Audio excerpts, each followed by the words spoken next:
Hey now, it's Sharon and I'm back to share another idea on how to better the police here in the US. I'm sharing my experiences along with my ideas and opinions on how we better police. A lot of people talk about abolishing the police. We can't do that. Or if we did, we still have to replace it with individuals. So for me, I'm sharing my experiences, my individual experiences of police while I was policing, and also the ideas that I got from other officers from other jurisdictions and things like that, and how we can better it. And of course, I'm looking at it from an individual basis. Each person that comes into policing or is choosing a career in policing I'm trying to give you a different perspective on seeing things how I saw it. And so hopefully that'll help someone make the decision to come in and what they need to carry with them, so to speak, when they get into policing, or the career officer that's already here, and maybe give you an idea on how to think outside of yourself and how to better it for the next group of officers coming in. But yeah, with that being said, I shared 2 videos ago about how I'm making $18.91 an hour. That still blows my mind, but anyway, $18.91 an hour. I retired 5 years ago, had to retire, I told the story, and I went from $32, almost $33 an hour to $18.91 currently right now. And I started to think,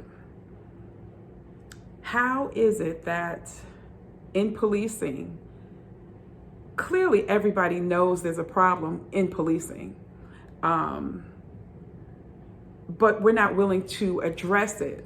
And I was talking to a group of individuals the other night, and I realized by watching their faces when I start to speak and tell them about my experience and my thoughts on it, people experience police differently. Groups of people experience police differently. I get that. But what I found that's lacking is the lack of empathy or sympathy. You putting yourself in that person's place that's telling the story, which I try to do when I listen to other folks. And like I said, I noticed the faces. Some of them are like, I don't know. And other ones were like, yeah, you're right. There's a lack of empathy and sympathy in the individuals getting into policing. No, I'm not saying go in there and start policing and just get ran over and let people push you over and stuff like that. I'm not saying that. I'm saying the idea of policing and the way it's structured, there's something wrong.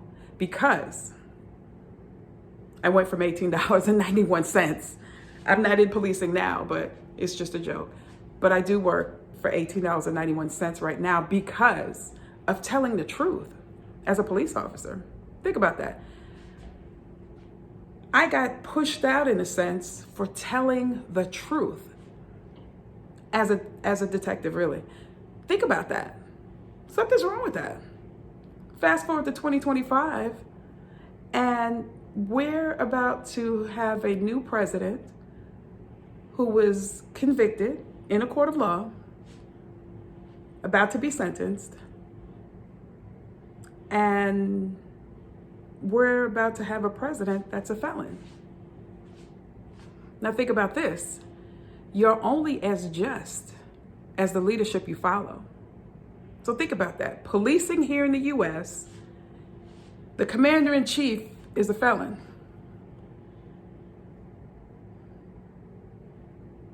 Where they do that at? Oh, yeah, right here. Here in the US. In the US, they do that.